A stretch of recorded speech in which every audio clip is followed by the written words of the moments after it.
Salute a tutti, oggi parleremo di Atlante nella terra degli Iperborei, miti leggendari, entrambi contesi.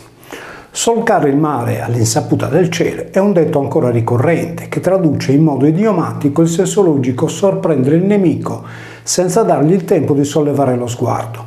In realtà nell'antichità non si poteva affrontare il mare aperto senza osservare il cielo, poiché l'universo celeste era una mappa stellare riflessa sulla Terra, di cui non si poteva fare a meno, per orientarsi nel tempo incessante e nello spazio infinito. La mitologia consisteva nella divinizzazione degli elementi primordiali della natura. Terra, aria, acqua e fuoco erano quelli primari, da cui si dipartivano gli altri secondari. Il cielo era composto da astri che in relazione alla loro interazione con l'uomo formavano una specie di gerarchia celeste. Nella venerazione al primo posto c'era Apollo, dal sardo Apuddu, che rappresentava il sole, e al secondo posto Diana, dal sardo Zana, che identificava la luna. Soggiungevano le altre stelle, in primo luogo quelle che indicavano il polo nord celeste. Intorno ai 3000 anni prima di Cristo transitava nel cielo notturno, subito dopo l'equinozio di primavera, in corrispondenza dell'intersezione tra la linea dell'equatore celeste e l'eclittica del Sole, il gruppo o grappolo di stelle ben visibile ad occhio nudo, dette in italiano Pleiadi e in sardo, a seconda del luogo, Budrone, Gudrone o Cumone. La maggiore di tali pule era Maia, che ha dato il nome al mese di maggio in italiano, da cui Maiore, appellativo del rappresentante istituzionale dei villaggi medievali sardi. Le Pleiadi sono chiamate anche le sette sorelle, Alcione, Elettra, Maia, eccetera, poiché già dall'antichità si era fatta una certa confusione con le Iadi, Ambrosia, Coronide, Dione, eccetera, anch'esse il numero di 7, che disegnavano le corna del toro. In effetti tra le Iadi e le Pleiadi l'unica differenza è il prefisso ple, che traslittera il sardo pula. Dione era presente sia nelle Iadi sia nelle Pleiadi ed era denominata cornigera, poiché impersonava le corna del toro che i guerrieri sardi riproducevano sui loro elmi. Igino nelle sue favole dice che Atlante con Pleione avevano avuto 12 figlie femmine e un figlio maschio, quest'ultimo ucciso da un leone o da un cinghiale. Le sorelle del fratello ucciso morirono di dolore e si trasformarono in stelle. 7 di loro crearono le Pleiadi e 5 finirono nelle Iadi a coronare le corna del toro.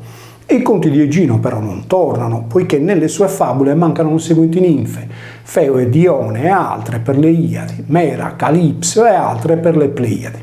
In altre parole, 7 erano le Iadi e 12 le Pleiadi, da cui è nata la Dodecapoli. Le Pleiadi delle Iadi facevano parte della costellazione del Boeo, Toro, ed erano dette in greco Uades, termine per alcuni riferito alla pioggia. Uades è invece la corruzione del sardo Boiadas, da cui sono derivate poi le Beadas o Beate. I cognomi sardi Buio e Boe si ritrovano anche come etnonimi di popolazioni europee. Vi è per questo una correlazione tra il raduno di diverse persone e la voce sarda a Buio. A tenere figuratamente a bada le gallinelle delle Pleiadi vi erano le stelle di Atlante e Pleione, strette una all'altra, come in un abbraccio. Il nome di Pleione è così riportato sia in greco che in latino. Tale sostantivo è una contrazione del composto Pula Dione, che vuol dire stella di Dione. Posto in posizione intervocalica, Dione si legge zone, come il suffisso accrescitivo sardo, ed è per questo che Dione equivale a grande luce, essendo la stella o la pula più brillante delle Pleiadi. In Sardegna fanno riferimento alla pula e all'accrescitivo Osone, i centri medievali di Pularisone nel comune di Belvì e Pularisone nel comune di Gaduni, nonché l'attuale cittadina di Pula. I nomi di Atlante e di Pleione possiedono l'uno e l'altro una consonante sorda, rispettivamente la T e la P, unite entrambi a una liquida, la L. Quest'ultima, spostandosi all'interno di parola, ha assimilato regressivamente la vocale U, sincopandola. In origine quindi Atlante era detto Atulante e Pleione era pronunciata Pulesone.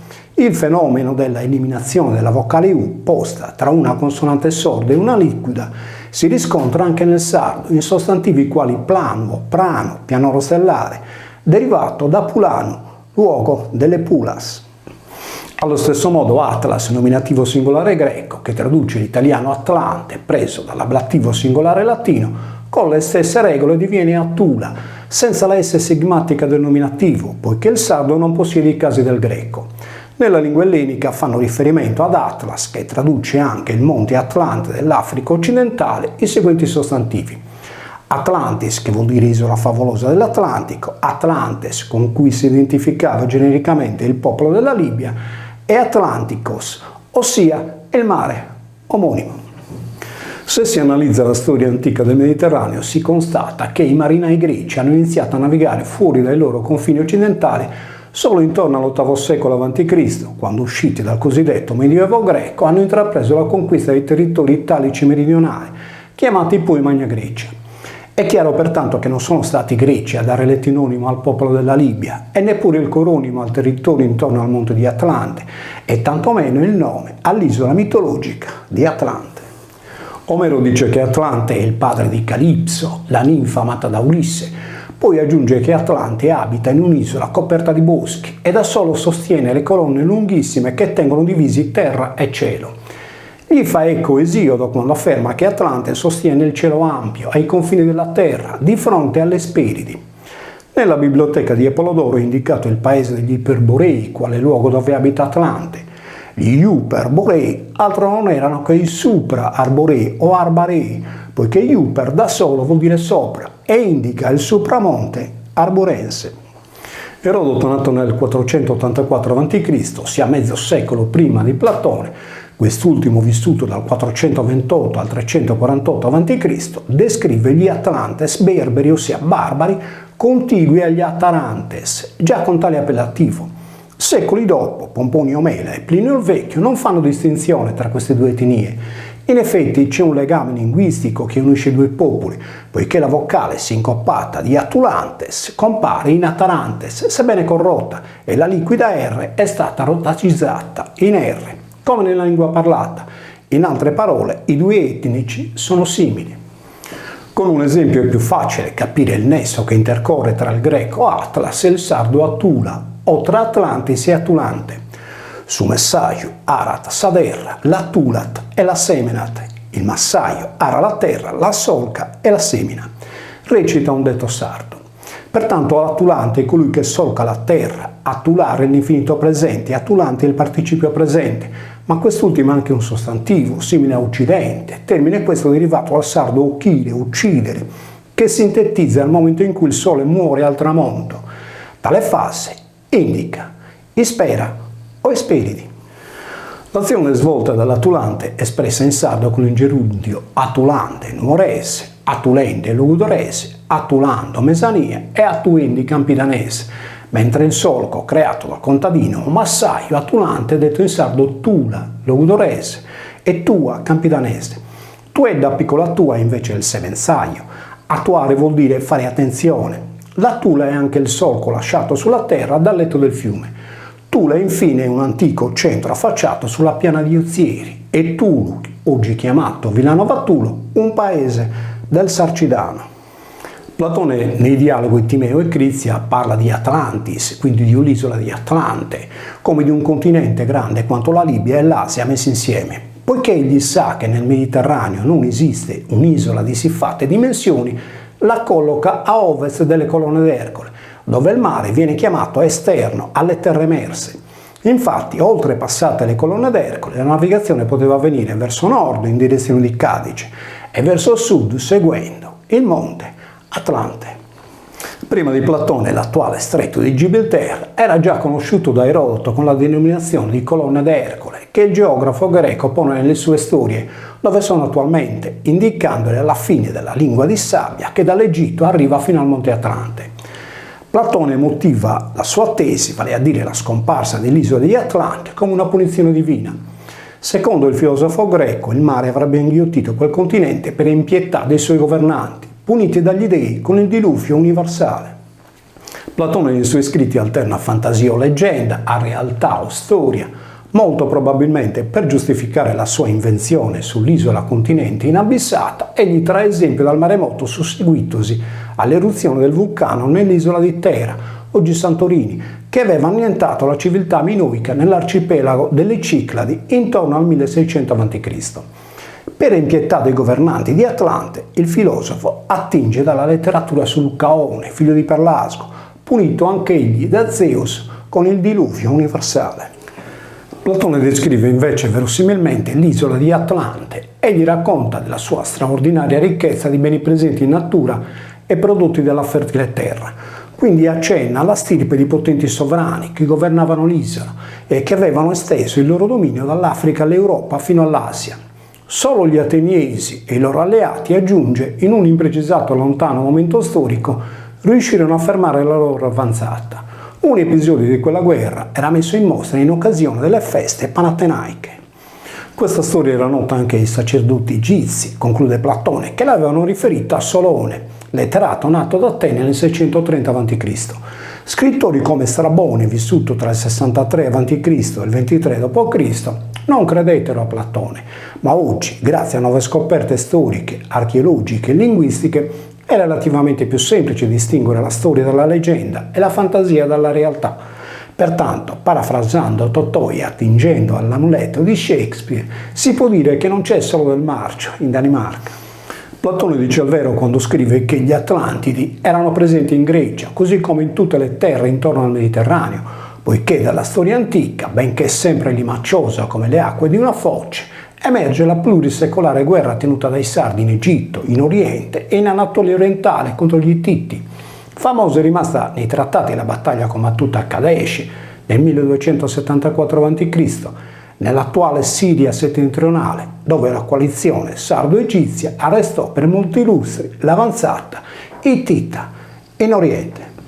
È sempre storia vera quella che viene portata alla luce dagli scavi effettuati nelle città sardo-pelagiche della Grecia antica, distrutte dagli Achei e dai Dori intorno al 1180 a.C. Platone però sbaglia a dire che furono gli ateniesi a fermare gli Atlantidi, perché Atene era una città di fondazione sardo-pelagica.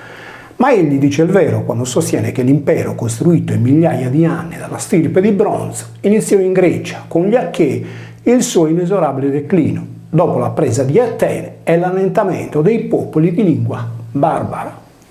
Platone dice inoltre in parte il vero quando afferma che la disfatta sardo-pelagica era conosciuta dai sacerdoti egizi, perché la guerra di Troia, considerata totale, aveva interessato anche il fronte egiziano, dove il faraone Ramses III, in accordo con gli Ittiti, aveva intrapreso l'offensiva contro i popoli del mare.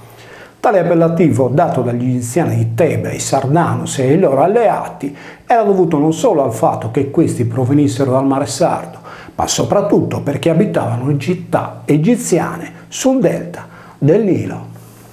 L'idronimo mediterraneo è un composto che unisce il latino medium a terraneum, in cui la E del nesso finale e neo era in origine una I che fungeva da Z sonora, per cui senza la desinenza M del nominativo, poiché il sardo non possiede i casi del latino, il termine si legge mesoterranzo, ovvero sia in mezzo alle terre, dove la terra di mezzo era l'isola di Sardegna. I greci chiamavano il Mediterraneo con l'epiteto di Pelagos, che sintetizza il lago dei Pelasgi, dove la sua foce o foche era situata di fronte all'oceano o Phocaeanum in sardo. Oceano, infatti, oltre a essere una divinità dei fiumi e dei mari, era anche nella realtà colui che presiedeva la foce, ovvero sia al porto sullo stagno. I greci, ieri, come ancora oggi i sardi nuoresi, avevano fatto fuori per afferesi la prima consonante F di Okeanos, per cui la voce originaria era Phocaeanum, termine derivato da foche. Diversi sono i toponimi sardi riferiti alla foce, il più importante dei quali il Riu Mare Foche, che sfocia nello stagno di Cabras. Secondo il mito, un bosco di piopi bianchi, costi arabo, lambifa, il rio Oceano in Arbarea. Approfittando della guerra achea su Troia, Ramses III cercò di conquistare città sarde del mare di fronte all'Egitto, quelle costiere e quelle nel delta del Nilo, per aprirsi uno sbocco nel Mediterraneo, ma non vi riuscì. In ogni caso il faraone causò perdite pesanti ai Sardanus e ai suoi alleati, indebolendo la coalizione sardo-pelagica e contribuendo alla sua sconfitta in terra anatolica. A causa della crisi economica che ne seguì, Ramses III fu ucciso da una congiura di palazzo, ma anche i sardi subirono il primo vero e proprio tracollo. Furono questi fatti che segnarono il declino del popolo del bronzo, Oggi potremmo chiamare questa catastrofe con il termine moderno di tsunami, che allora poteva essere parafrasato con l'addizione di diluvio universale, cataclisma voluto dagli dei. Per questo alla guerra sulla terra seguì quella del cielo, chiamata Titanomachia, combattuto tra le divinità dei Titani, vicine a Sarti, e quella degli Olimpi, protettrici degli Achei. Per i greci Zeus divenne dio sulla terra e Poseidone il dio del mare. Atlas venne sostituito da Poseidone, in cielo come in mare. Infatti Poseidone, lieve adattamento del greco Poseidion, significa sposo a Dione. In altre parole, Atlas, Attula, venne spodestato dal trono delle Pleiadi, sostituito da Poseidone. Nel momento in cui i letterati greci, dal 700 a.C., iniziarono a parlare di Atlante, il punto gamma dell'equinozio di primavera, ossia l'intersezione della linea dell'equatore celeste con quella dell'eclittica, a causa della precessione degli equinozi, era passata dalla costellazione del Toro all'Ariete. Attualmente si considera l'equinozio di primavera come punto d'Ariete, quando invece astronomicamente tale intersezione è transitata nella costellazione dei Pesci. Allo stesso modo in antichità si continuò a parlare di Atlante come di colui che sorreggeva la volta celeste, sebbene la costellazione del Toro avesse lasciato il posto a quella dell'Ariete. Per questo Atlante viene identificato anche come un astronomo o un protettore degli stessi magi o Macos che osservavano il cielo. In sardo diti anche Mandrones, la mandra solare. Atlas, ovvero sia Attula, intesa come solco sacro tracciato dal Sole, è riscontrabile con lo stesso significato, ma con significante differente, nelle due grandi città portuali sarde dell'antichità, Sulchi o Sulci nell'isola di Sant'Antioco e Sulci nel porto di Tortoligi e Lisuli.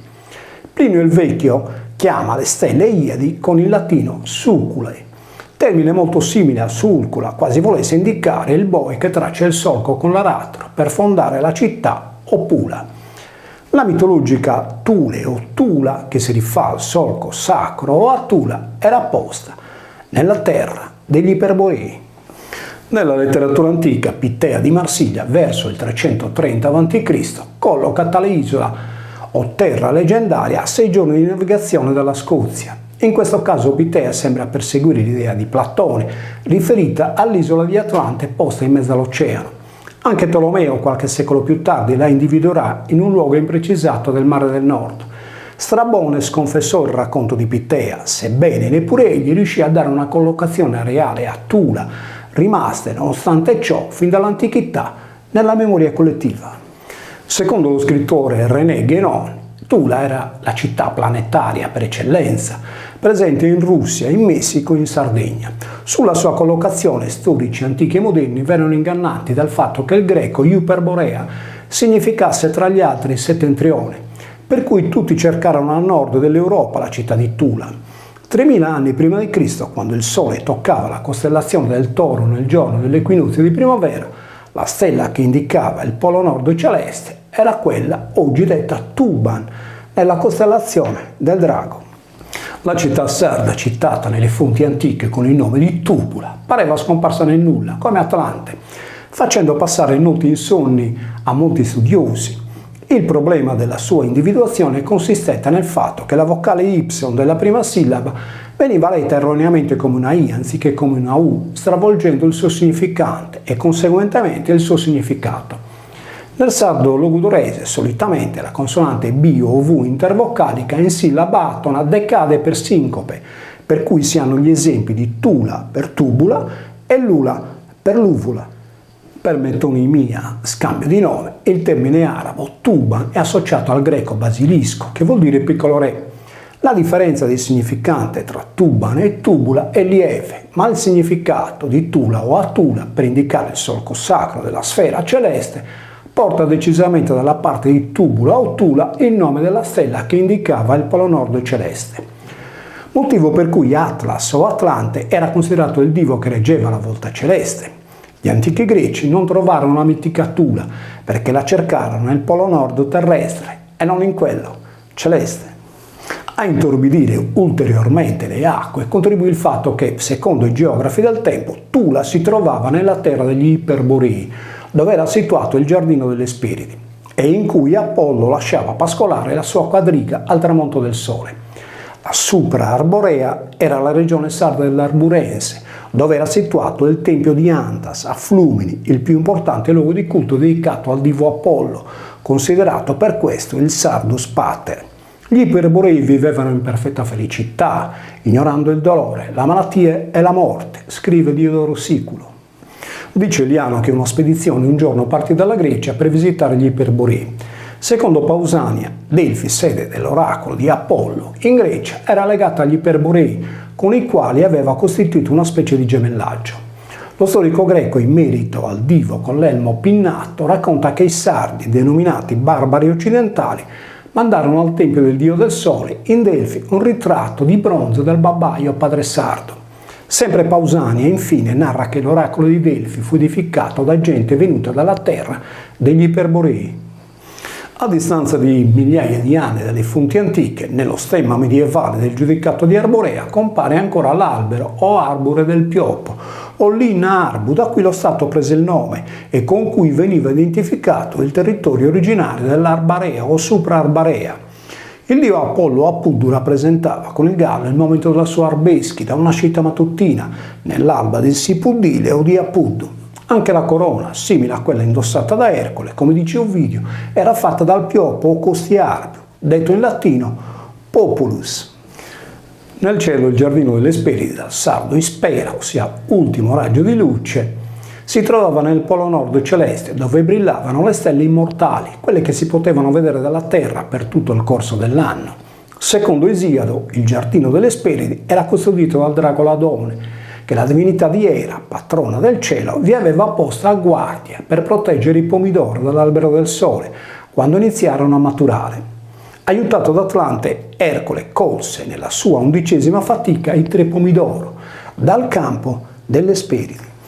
La diva Era, narra lo scrittore Igino, piangendo la sorte di Ladone ucciso da Ercole, pose la sua immagine tra le stelle come costellazione del serpente o Anguis, oggi detta Draco. La testa del dragone è disegnata da 4 stelle, di cui 3 gialle che costituiscono il pomidoro e un arancione, la più luminosa, che indica il frutto maturo baciato dal sole.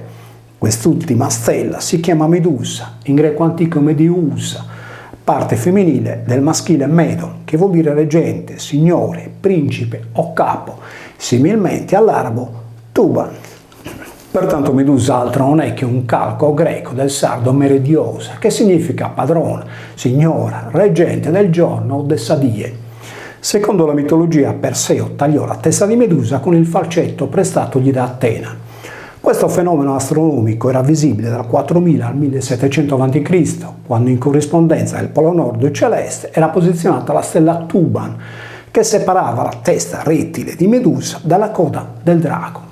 Il falcetto era costituito dalla costellazione della Falce, mutata in Fauce, fino alla nostra Leone.